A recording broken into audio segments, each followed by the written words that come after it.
नमस्कार, जनमत देख रहे हैं आपके साथ मैं हूं लावनी विनीत। जनमत यानी वो मंच जहां पर हम और आप मिलकर करते हैं उन खबरों की बात जो सीधे रखती है आपसे सरोकार, जो सीधे रखती है देश से सरोकार। देश और आपसे सरोकार रखने वाली खबरों में छिपी होती है राष्ट्रवाद सर्वोपरि की भावना, और उसी भावना के साथ आज बुलेटिन की शुरुआत उस खबर से कर रहे हैं जहां पर प्रकृति एक बड़ा संदेश दे रही है।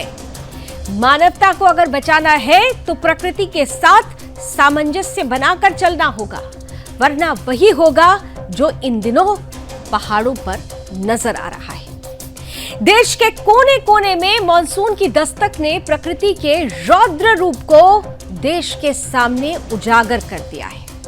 हिमाचल प्रदेश, उत्तराखंड जैसे पहाड़ी हिस्से हों या फिर महाराष्ट्र, गुजरात जैसे मैदानी इलाके, जम्मू कश्मीर, अरुणाचल प्रदेश हो या फिर केरल, इन सभी राज्यों में या यूं कहें कि देश के अधिकांश राज्यों में भारी बारिश, बाढ़, भूस्खलन और बादल फटने की घटनाओं ने जनजीवन को तहस नहस कर दिया है।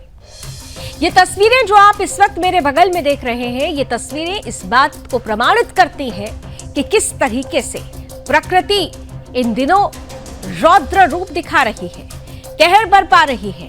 नदियां उफान पर हैं, सड़कें जलमग्न हैं और पहाड़ों से गिरते पत्थर और मलबों ने रास्तों को अवरुद्ध कर दिया है।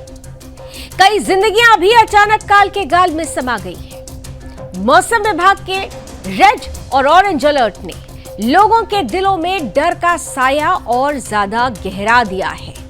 तस्वीरें उज्जैन मध्य प्रदेश की, तस्वीर चमोली रुद्रप्रयाग उत्तराखंड की और तस्वीर सरयू नदी बागेश्वर। हर जगह कमोवेश हालत ऐसे ही है।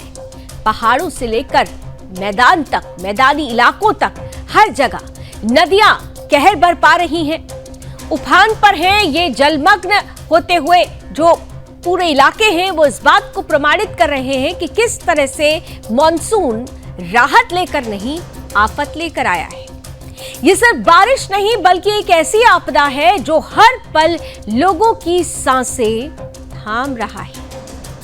हिमाचल प्रदेश में बादल फटने की घटनाओं ने कांगड़ा और कुल्लू को तबाही के मुहाने पर लाकर खड़ा कर दिया, जिसमें 5 लोगों की मौत हुई और कई लोग अभी भी लापता हैं। स्थानीय लोग घबराए हुए हैं, इलाके में दहशत है। सड़कों पर मलबा, टूटी फूटी सड़कें और उफनती नदियां हर कदम पर खतरे का संदेश दे रही हैं। एक स्थानीय निवासी की मार्मिक बात पर जरा गौर कीजिएगा। क्या कह रहे हैं? कहते हैं कि पहली बारिश में ही सब कुछ तबाह हो गया। हमारे पास सुरक्षा के कोई उपाय नहीं है और अब पूरी मार्केट खतरे में आ चुकी है। ये लोगों का दर्द है और लोगों के दर्द और असहायता को बयां करते ये शब्द, ये वाक्य बता रहे हैं कि किस तरीके से प्रकृति का ये रौद्र रूप लोगों के लिए बड़ा खतरा बन चुका है। 300 करोड़ रुपए के नुकसान का लगभग आंकड़ा सामने आ चुका है। यह आंकड़ा सिर्फ आर्थिक हानि का आंकड़ा नहीं है बल्कि उन सपनों और मेहनत की मौत है जो पानी और मलबे में बह गए हैं। उत्तराखंड के हल्द्वानी में बारिश ने और भी भयावह रूप ले लिया। बुधवार सुबह से शुरू हुई मूसलाधार बारिश ने शहर को जलमग्न कर दिया। नालों और नहरों का तेज बहाव लोगों के लिए काल बन गया। फायर ब्रिगेड ऑफिस के पास एक कार नहर में बह गई, जिसमें सवार 7 लोगों में से एक बच्चे समेत 4 लोगों की मौत हो गई, जिसने पूरे शहर को सकते में डाल दिया। 3 लोगों की जिंदगी बच तो गई, लेकिन वो अब भी जिंदगी और मौत के बीच जंग लड़ रहे हैं। नगर आयुक्त ऋचा सिंह भले ही स्थिति को नियंत्रण में बता रही हूं, लेकिन शहरवासियों के चेहरों पर खौफ और अनिश्चितता साफ झलक रही है। कब क्या हो जाए कुछ पता नहीं। यही बात हर इंसान के मन में चल रही है जो इस आपदा के साए में जी रहा है। तस्वीर महाराष्ट्र की भी कमोवेश वैसी ही है। महाराष्ट्र में मानसून का प्रकोप मुंबई और कोंकण के तटीय इलाकों में सबसे ज्यादा देखने को मिल रहा है। मौसम विभाग ने रेड अलर्ट जारी कर अगले 24 घंटों में 204 मिलीमीटर से अधिक बारिश की चेतावनी दी है। मुंबई के मांटुगा, सायन, धारावी, कुर्ला और चेंबूर जैसे निचले इलाकों में सड़कें पानी में डूब गई हैं। लोकल ट्रेनें, जो लाइफलाइन कही जाती हैं शहर की, वो पूरी तरह से ठप पड़ गई है। समुद्र में ऊंची लहरों और हाई टाइड की चेतावनी ने तटीय इलाकों में रहने वालों की नींद उड़ा दी है। बीएमसी ने समुद्र किनारे जाने पर रोक लगा दी है, लेकिन लोग अपने घरों में भी सुरक्षित महसूस नहीं कर पा रहे हैं। एक नागरिक ने बताया कि हम घर में हैं, लेकिन पानी हर तरफ है, कहां जाएं? इस आपदा की भयावता को इसी बात से समझा जा सकता है कि लोग समझ ही नहीं पा रहे हैं कि आखिर जाएं तो जाएं कहां। कुछ ऐसा हाल गुजरात का भी है। गुजरात में सूरत की तापी नदी का उफान और छोटा उदयपुर में बने मिनी पुल का बह जाना इस बात का प्रमाण है कि प्रकृति के सामने मानव निर्मित संरचनाएं कितनी बेबस हैं। किस तरीके से जो किनारे बसी हुई जो संरचना है वो ताश के पत्तों की तरह बह जाती है। अंबाजी मंदिर परिसर में पानी भरने से श्रद्धालुओं का विश्वास भी डगमगा रहा है। जम्मू कश्मीर में बादल फटने और भूस्खलन ने 3 लोगों की जान ले ली है, जबकि अरुणाचल प्रदेश और केरल में भी बारिश कहर बरपा रही है। केरल के वायनाड की कहानी तो आपको अभी याद ही होगी। अब केरल में ही इडुक्की, मलप्पुरम और वायनाड में भी रेड अलर्ट है और मध्य प्रदेश में भारी बारिश की चेतावनी ने लोगों को और डरा दिया है।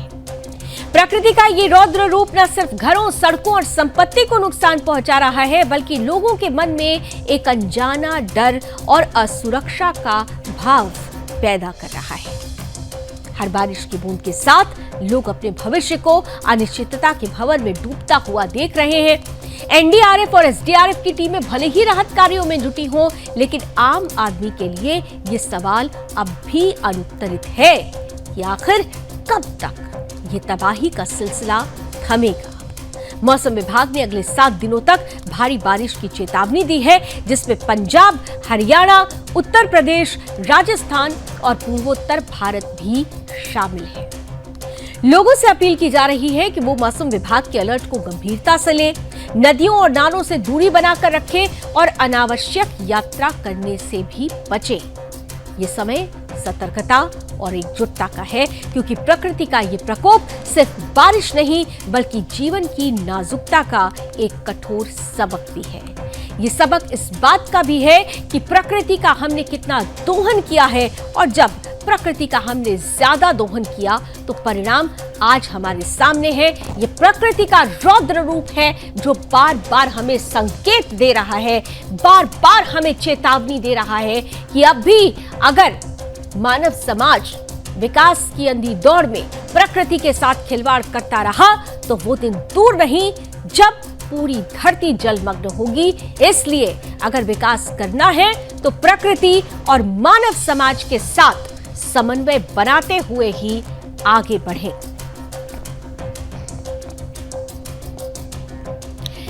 प्रकृति का रौद्र रूप तो हमने आपके सामने रख दिया, और अब वो रौद्र रूप आपके सामने रखना चाहते हैं जो इस वक्त पश्चिम बंगाल की जनता के चेहरों पर साफ नजर आ रहा है।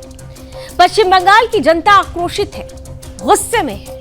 पश्चिम बंगाल की महिलाएं ममता बनर्जी से पूछ रही हैं कि मां माटी मानुस की संकल्पना अगर बंगाल का आधार है, मां माटी मानुस की संकल्पना अगर ममता बनर्जी की राजनीति का आधार है, तो यहां पर मां और बेटी सुरक्षित क्यों नहीं है? आजकल मेडिकल कॉलेज का केस अभी आप भूले नहीं होंगे कि एक बार फिर से पश्चिम बंगाल में लॉ कॉलेज की एक बेटी के साथ गैंग रेप होता है, और उसके आगे की कहानी आपके सामने रखते हैं। पश्चिम बंगाल वो राज्य जो कभी कन्याश्री योजना जैसी महिलाओं के सशक्तिकरण की मिसाल माना जाता था, अब बेटियों के लिए यही कब्रगाह बन चुका है। ममता बनर्जी की टीएमसी की संरक्षण में अपराधियों का आतंक लगातार बढ़ रहा है। कॉलेज के लॉ कॉलेज में हुई कोलकाता के लॉ कॉलेज में हुई विभत्स घटना इस बात का जीता जागता प्रमाण भी है। एक फर्स्ट ईयर की छात्रा के साथ कॉलेज परिसर में गैंगरेप की शर्मनाक घटना हुई। मुख्य आरोपी टीएमसी का नेता है, जो कि टीएमसी छात्र संगठन यानी टीएमसीपी का सदस्य है, एक आपराधिक मामले का वकील है और साथ ही कॉलेज का पूर्व छात्र भी है। इस घटना में 2 अन्य आरोपी भी कॉलेज के ही सीनियर छात्र हैं और सुरक्षा गार्ड की भूमिका भी संदिग्ध है। चारों को अरेस्ट कर लिया गया है। लेकिन इन सब के बीच सवाल बड़ा यह है कि क्या ममता सरकार की महिला सुरक्षा, इसे ही कहेंगे, क्या ममता सरकार में महिलाओं की सुरक्षा का यही हाल है? पीड़िता की मेडिकल रिपोर्ट ने बलात्कार की पुष्टि कर दी है।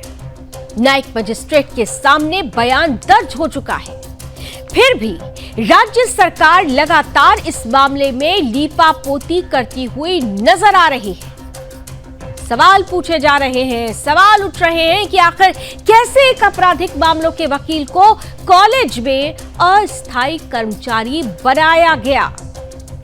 क्या टीएमसी की राजनीतिक संरक्षा ने इस सफेद पोश दरिंदे को खुलेआम हावी होने का मौका दे दिया है?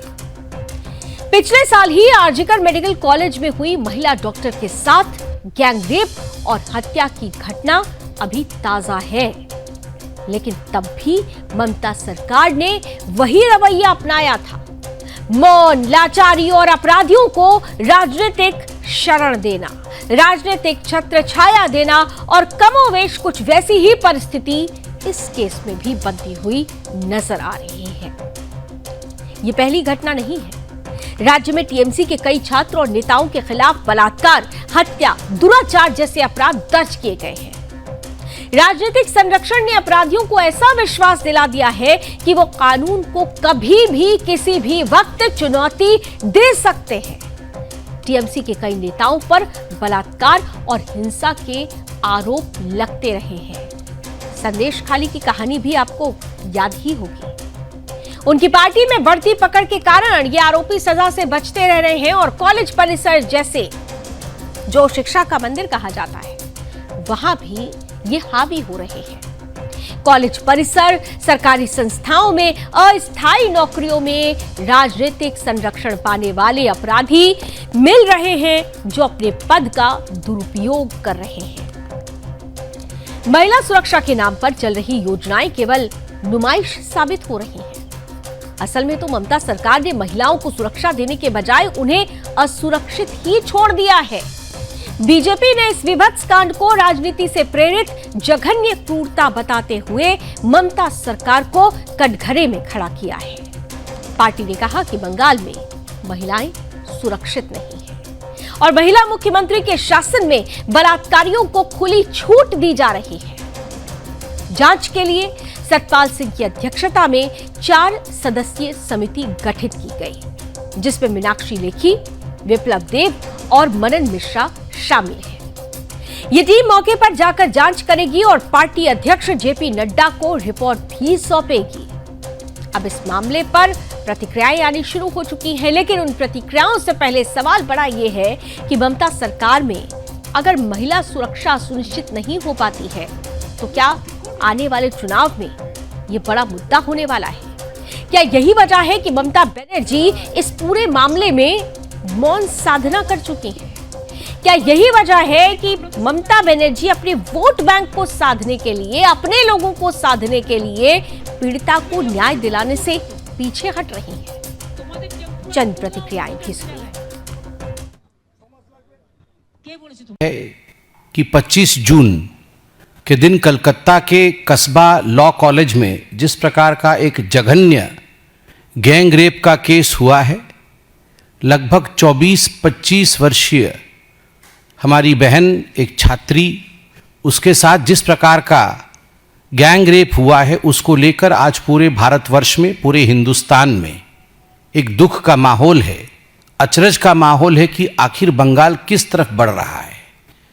रह रह के बंगाल से इस प्रकार की रेप की घटनाएं, चाहे वो आरजी कार का विषय हो, चाहे आज कस्बा लॉ कॉलेज का विषय हो, रह रह के उस प्रदेश से जहां एक महिला मुख्यमंत्री है, महिलाओं के प्रति संवेदनशीलता होनी चाहिए, वहां इस प्रकार की संवेदनहीनता, इस प्रकार की ब्रुटैलिटी आखिर क्यों है? अगर कस्बा लॉ कॉलेज के रेप केस को देखा जाए और पीड़िता ने, विक्टिम ने खुद स्टेटमेंट जारी किया है, लिखित स्टेटमेंट, वह स्टेटमेंट भी मैं लेके आया हूं, उसके भी कुछ पोर्शंस आपके पास रखूंगा। उसको ध्यान से पढ़ा जाए तो एक बात स्पष्ट होता है कि यह पूरा रेप का जो गैंग रेप का जो कुचक्र हुआ है, यह कहीं ना कहीं स्टेट स्पॉन्सर्ड ब्रूटैलिटी है, एक राजनैतिक। देखिए, ये जो लॉ कॉलेज में घटना घटी, ये बंगाल को शर्मसार करने वाली घटना है, पूरे देश को शर्मसार करने वाली घटना है, और वो भी कोलकाता जैसे प्रसिद्ध शहर में घटी, लॉ के कॉलेज में घटी। हम इसकी कठोर शब्दों में निंदा करते हैं, लेकिन एक ही बड़ा कारण हमें नजर आता है कि ममता बनर्जी जो इस प्रदेश की मुख्यमंत्री है, वो अपीचमेंट पॉलिसी में विश्वास करती है। उसके कारण ऐसी घटनाएं घटती है, क्योंकि अपराधी छूट जाते हैं और उनको सजा मिल नहीं पाती है पूरी, क्योंकि इनकी मशीनरी उनको बचाने में लग जाती है। इसलिए हम कहना चाहते हैं, और भारतीय जनता पार्टी चुप नहीं बैठने वाली है, सड़क से लेकर संसद तक इसका आंदोलन होगा। दुर्भाग्यपूर्ण, चिंताजनक, इसलिए कि कलकत्ता में पहले एक डॉक्टर का रेप हुआ, मर्डर भी हुआ, इसमें चलिए रेप हुआ, दुखद, दुर्भाग्यपूर्ण है।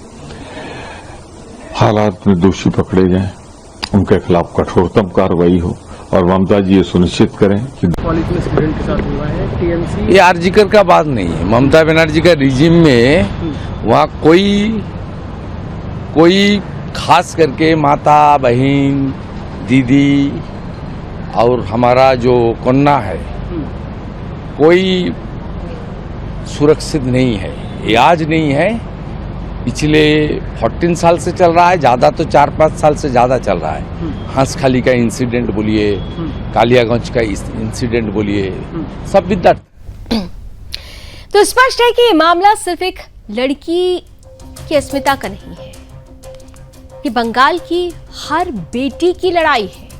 ये बंगाल की हर बेटी की अस्मिता की लड़ाई है। वो हर छात्रा जो घर से निकलती है, पढ़ाई के लिए कॉलेज जाती है, उसे डर के साए में जीना मजबूर नहीं होना चाहिए। कोलकाता की सड़कें, कॉलेज, हॉस्टल टीएमसी के गुंडों और अपराधियों के अड्डे बन चुके हैं, जो ममता बनर्जी को नजर नहीं आता है। सवाल बड़ा है कि क्यों टीएमसीपी का नेता बलात्कारी बन बैठा? क्यों अपराधी कॉलेजों में नौकरियां पा रहे हैं?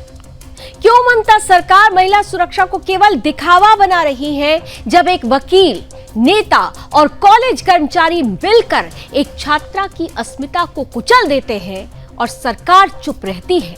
तो ये लोकतंत्र नहीं, तानाशाही और बढ़ता अपराध राज है। ममता सरकार को अब तत्काल सख्त कदम उठाने होंगे। बेटियों के लिए सुरक्षा के नाम पर सिर्फ नारेबाजी से काम नहीं चलेगा। अगर सुरक्षा नहीं देंगे तो सत्ता से चले जाइए। ये समय है साहस दिखाने का, समय है महिला सुरक्षा की गारंटी देने का, वरना बंगाल की बेटियां फिर कभी सुरक्षित नहीं रहेंगी और ममता राज की किरकिरी बनती जाएगी। चुनाव से पहले अगर ममता सरकार अब भी नहीं चेती महिला सुरक्षा को लेकर, तो वो दिन दूर नहीं जब बंगाल की महिलाएं, बंगाल की बेटियां ही ममता बनर्जी को सत्ता से बाहर का रास्ता दिखा देंगी।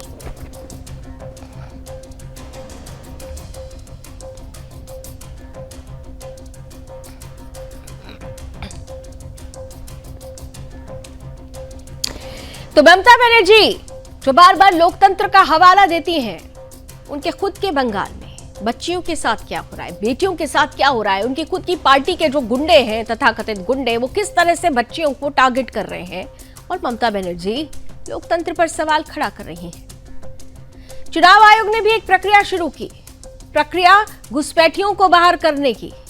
लेकिन देखिए, बिलबिला गए वो लोग जिनकी कुर्सी इन फर्जी घुसपैठियों, इन फर्जी वोटर्स पर टिकी हुई थी, और उनमें भी पश्चिम बंगाल की मुख्यमंत्री ममता बनर्जी का नाम भी शामिल है। कहानी क्या है, पूरी कहानी बताएंगे आपको। तो जनमत में बात अब उस पारदर्शिता की जो चुनाव सुधार की दिशा में महत्वपूर्ण कदम होने वाला है। लेकिन यही प्रक्रिया विपक्षी पार्टियों को रास नहीं आ रही है। ब्रेक से पहले हमने ममता बनर्जी की बात की थी, बिहार में भी कुछ यही हालात है।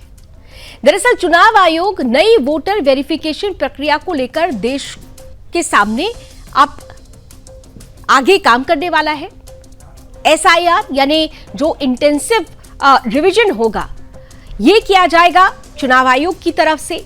वोटर लिस्ट जारी की जाएगी। 22 साल पहले ऐसा हुआ था, 22 साल के बाद ये दोबारा हो रहा है। और ऐसे में 22 साल पहले 13 बार ये प्रक्रिया हो चुकी है। इस बार जब ये प्रक्रिया हो रही है तो देश की विपक्षी पार्टियां देश को इसे लेकर गुमराह करने की कोशिश कर रही हैं। ये लोकतंत्र के प्रति गंभीर खतरा है। हम ऐसा इसलिए कह रहे हैं क्योंकि ये वो प्रक्रिया है जो देश में बैठे हुए घुसपैठियों को देश से बाहर करेगी, यानी फर्जी वोटर्स पर सर्जिकल स्ट्राइक इसे कहा जा सकता है। लेकिन विपक्षी पार्टियों को यह नागवार गुजर रहा है क्योंकि विपक्षी पार्टियों की कुर्सियां इन्हीं फर्जी वोटर्स के सहारे टिकी हुई हैं। यही वजह है कि तमाम पार्टियां, वो चाहे टीएमसी हो या फिर आरजेडी या कांग्रेस, सभी विपक्षी पार्टियां चुनाव आयोग पर सवाल खड़े कर रही हैं और कह रही हैं, इसकी तुलना एनआरसी से कर रही हैं। सवाल यह भी है कि अगर एनआरसी भी लागू होता है तो फिर विपक्षी पार्टियों को दिक्कत क्यों है?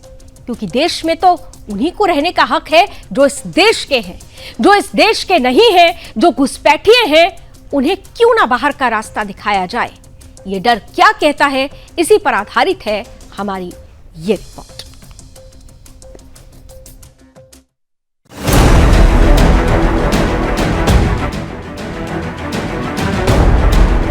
ये कोई सामान्य जांच नहीं, ये कोई प्रशासनिक कवायद भी नहीं। ये भारत के लोकतंत्र पर पड़े बांग्लादेशी दाग को धोने की पहली रणभेरी है।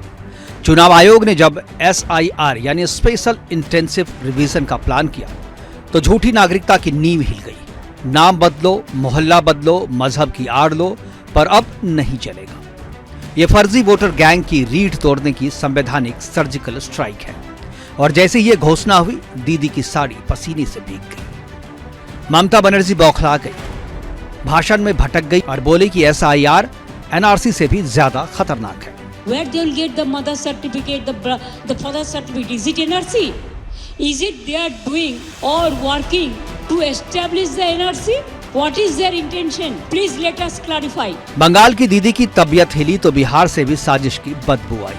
तेजस्वी यादव ने इसे गरीबों और दलितों की पहचान खत्म करने की साजिश बता दिया। अचानक से ये कदम उठाया गया है। पहले ये इलेक्शन कमीशन की शेड्यूल में नहीं था। इतना बड़ा कदम उठाया गया है, हमको याद भी नहीं है कि आखिरी बार इतना बड़ा कदम कब उठाया गया है। और ये फिर से फ्रेश वोटर लिस्ट ये जो है बनाएंगे केवल मात्र 25 दिनों के अंदर। ये इम्पॉसिबल है। 8 करोड़ लोगों का आप डोर टू डोर कैसे जाओगे? आप डॉक्यूमेंट्स ऐसे मांगे जा रहे हैं जो गरीबों के पास है ही नहीं। लेकिन अब देश जाग चुका है। जनता जानती है जनसंख्या घुसपैठ से सरकारें बनती हैं, फर्जी पहचान से सत्ता की कुर्सियां हथियाई जाती हैं। इसलिए फर्जी वोटरों पर सर्जिकल स्ट्राइक अब जरूरी है ताकि असली भारतीय ही देश का भविष्य तय करे, ना कि बांग्लादेश से आए घुसपैठिए। लेकिन शायद विपक्ष को ये मंजूर नहीं है। I was thinking for the last 2 days to start looking for my parents, or my daughter looking for her parents' birth certificates, etc. It's a sinister move to bring EC through the back door. Did I say EC? It's a Freudian slip. The EC is trying to bring the NRC to the back door. कहते हैं ना कि जब leader पे संकट आता है तो वो शहर की तरफ, जब एनडीए पर संकट आता है तो चुनाव आयोग की तरफ।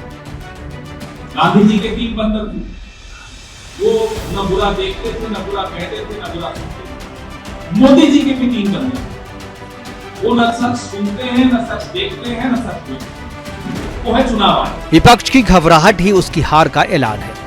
भाजपा और तमाम राष्ट्रवादी दलों ने एक स्वर में कह दिया है कि फर्जी वोटरों की दुकान अब बंद होगी। सत्ता पक्ष साफ कह रहा है कि विपक्ष के पास कोई मुद्दा नहीं है, इसलिए वो मुद्दा बनाने की कोशिश करते हैं, लेकिन अब ये और नहीं चलेगा। ना बिहार साइकोसिस, यहाँ वोटर लिस्ट में रोहिंग्या मुसलमान का नाम है, ये सब घुसपैठिया है, इसको नाम डिलीट हो जाना चाहिए, ये भारतीय नागरिक नहीं है। और election commission autonomous constitutional body है, किसी के दबाव में आने की जरूरत नहीं है। बंगाल के राह पर चल चुका है राजद कांग्रेस। ममता बनर्जी के संगति का असर दिखाई पड़ रहा है। ये भारत के लोग अब नजर नहीं आते, ये बांग्लादेशियों की भाषा बोलने लगे हैं। जब भारत का चुनाव आयोग पारदर्शिता से, पवित्रता से वोटरों की पहचान करके मतदान 100% सुनिश्चित करना चाहता है। हमें पता है कुछ कंस्टिट्यूंसी का जहां पर बोगस वोटर्स 20,000, 25,000, 30,000 बनाए हुए हैं, और वही जो हटेंगे उसी का डर उनको है। इसीलिए सांच को आँच क्या, जब सांच है तो ठीक है, क्या कहते हैं, सब लिखा जाएगा, लेकिन अगर गलत है वो छटेंगे वही लोग जिसका डर उनको। तेजस्वी यादव जी को, विपक्ष प्रतिपक्ष के नेता को मैं एक सुझाव देता हूँ कि इलेक्शन कमीशन ने जो फैसला लिया है अभी मतदाता पुनरीक्षण का, एक बार उसको अच्छे तरीके से पढ़ लें कि इलेक्शन कमीशन उसमें क्या क्या करना चाहती है। अगर इलेक्शन कमीशन चाहती है कि किसी की मृत्यु हो गई है तो उसका नाम उस लिस्ट से हट जाए। इलेक्शन कमीशन चाहती है कि जिनका नाम पूरे देश में 2-3 जगह मतदाता सूची में है तो वो इस बात को साबित करें कि भाई हम किसी दूसरे जगह हमारा मतदाता सूची में नाम नहीं रहा। बंगाल से बिहार तक सियासी कंपन है, वो इस बात का सबूत है कि देश सही दिशा में चल पड़ा है। अब साफ है, फर्जी पहचान वालों की पहचान उजागर होगी। फर्जी वोटर अब वोट नहीं डाल पाएंगे और भारत का लोकतंत्र अब शुद्ध, मजबूत और राष्ट्रवादी होगा। Bureau report, Sudarshan news.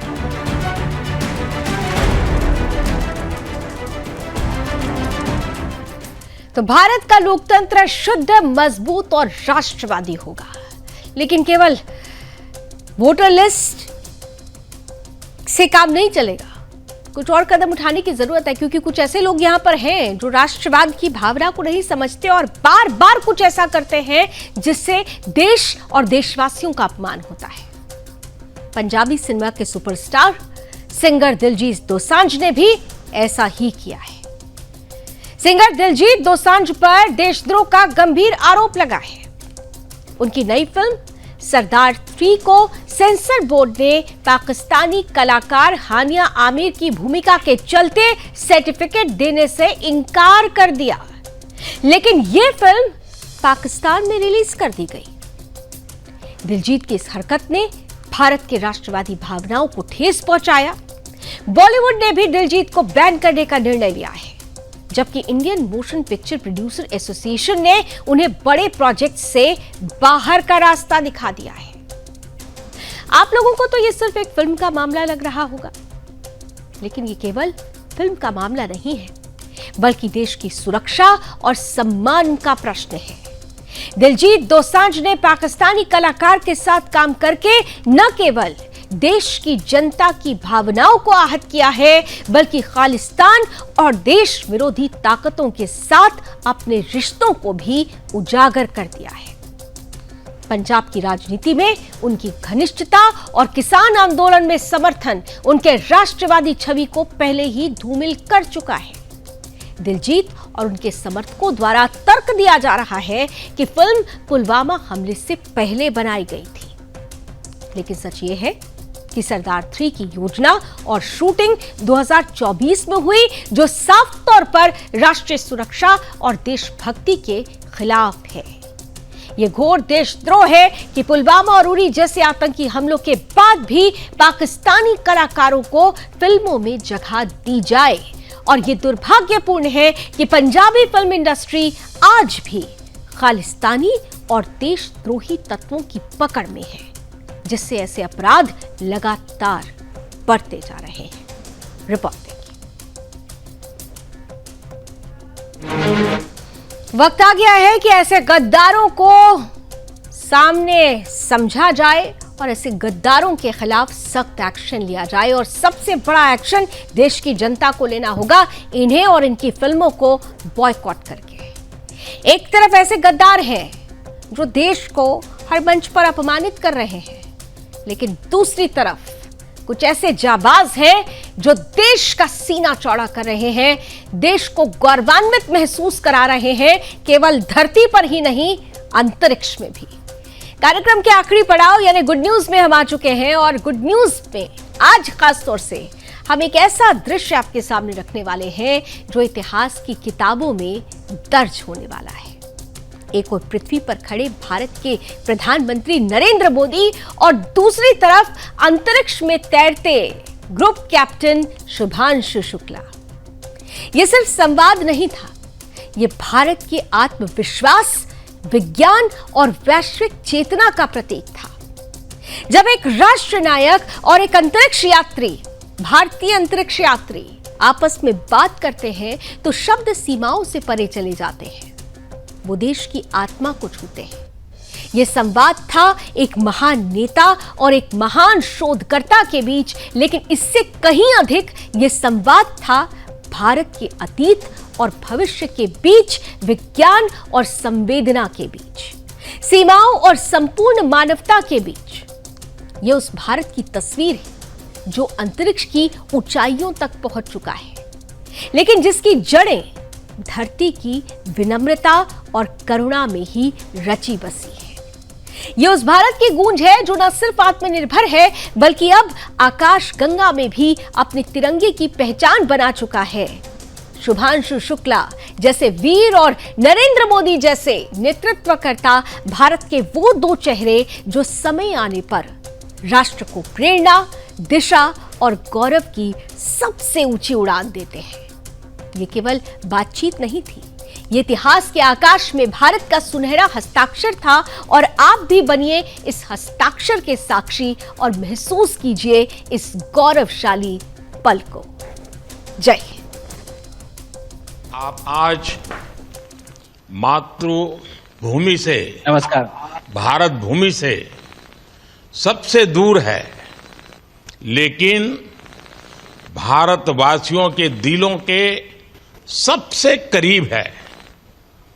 आपके नाम में भी शुभ है और आपकी यात्रा नए युग का शुभ आरंभ भी है। से और आगे जाना है। अच्छा, शुभ अंतरिक्ष की विशालता देखकर सबसे पहला विचार क्या आया आपको? प्रधानमंत्री जी, सच में बोलो तो जब पहली बार हम लोग ऑर्बिट में पहुंचे, अंतरिक्ष में पहुंचे, तो पहला जो व्यू था वो पृथ्वी का था। और पृथ्वी को बाहर से देख के जो पहला ख्याल और पहला जो थॉट मन में आया वो ये था कि पृथ्वी बिल्कुल एक दिखती है। मतलब बाहर से कोई सीमा रेखा नहीं दिखाई देती, कोई बॉर्डर नहीं दिखाई देता। और दूसरी चीज जो बहुत नोटिसेबल थी, जब पहली बार भारत को देखा तो हम मैप पे पढ़ते हैं भारत को, हम देखते हैं बाकी देशों का आकार कितना बड़ा है, हमारा आकार कैसा है, वो मैप पे देखते हैं, लेकिन वो सही नहीं होता क्योंकि वो एक हम 3D ऑब्जेक्ट को 2D यानी पेपर पे हम उतारते हैं। भारत सच में बहुत भव्य दिखता है, बहुत बड़ा दिखता है, जितना हम मैप पे देखते हैं उससे कहीं ज्यादा बड़ा। और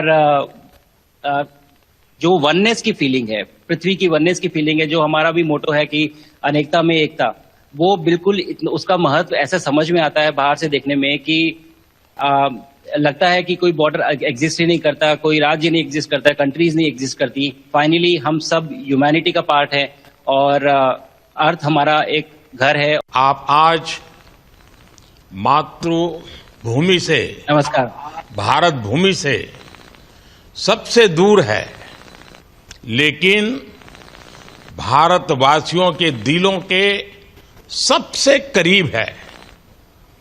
आपके नाम में भी शुभ है और आपकी यात्रा नए युग का शुभ आरंभ भी है।